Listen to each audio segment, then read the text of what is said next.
Brownie எப்படி செய்கிறதுன்னு பார்க்கலாம். ப்ரௌனி எப்போவுமே ஸ்கொயர் டைப் டின்னில் தான் பேக் பண்ணுவாங்க. இந்த டின் வாங்குறப்ப இந்த எட்ஜஸ் வந்து ஷார்ப்பாக இருக்கிற மாதிரி பார்த்து வாங்கணும். இந்த மாதிரி டின் ஒரு வேளை வாங்கினீங்கன்னா உங்களுக்கு வந்து பீஸ் போடுறப்ப அந்தளவுக்கு ஃபினிஷிங் நல்லா இருக்காது. அதனால் இந்த மாதிரி ஸ்கொயர் டைப் டின் வாங்குறப்ப நல்லா ஷார்ப்பாக இருக்க எட்ஜஸ் இருக்கிற மாதிரி பார்த்து வாங்கிக்கோங்க.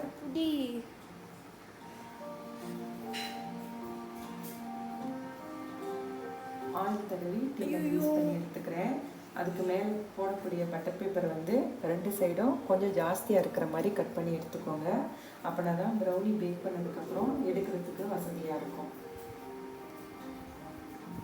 ஒரு மிக்சிங் பவுலில் ரூம் டெம்பரேச்சரில் இருக்க பட்டரும் டார்க் சாக்லேட்டும் எடுத்துக்கிறேன். இதை ஓடிஜியில் 40 செகண்ட் வச்சு சூடு பண்ணி எடுத்துக்கிறேன். நீங்கள் வேணால் இதை டபுள் பாயிலிங் மெத்தடில் கூட உருக்கி எடுத்துக்கலாம்.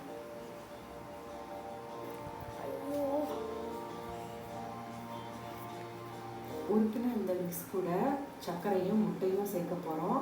அது சேர்க்குறப்ப இது சூடாக இருக்கக்கூடாது. அதனால் உருக்குனதுக்கப்புறம் நல்லா ஆற வச்சுருங்க.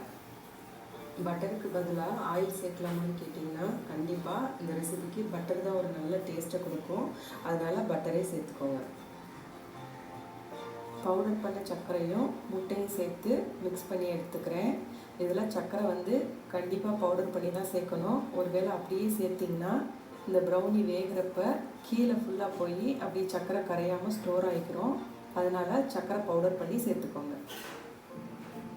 முட்டையை ஒன்றா சேர்த்து மிக்ஸ் பண்ணி எடுத்துக்கோங்க. சார் வேணும் எனக்கு. சார் எடுத்துடுவா. சார் எடுத்துடுவா.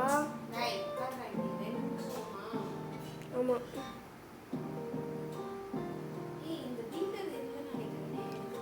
இந்த மாதிரி செஞ்சு வச்சுக்கினா தான் நான் இப்போ மம்மி பர்த்டேக்கு செய்ய முடியும்.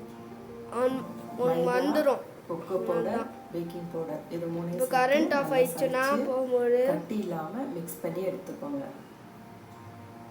அது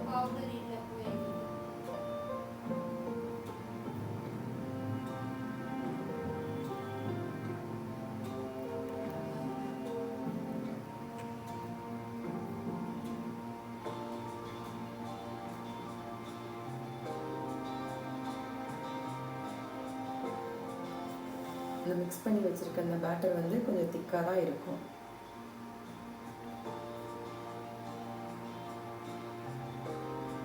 மிக்ஸ் பண்ணி வச்சுருக்க 7 இன்ச் டின்னில் இந்த பேட்டரை ஊற்றி எடுத்துக்கிறேன்.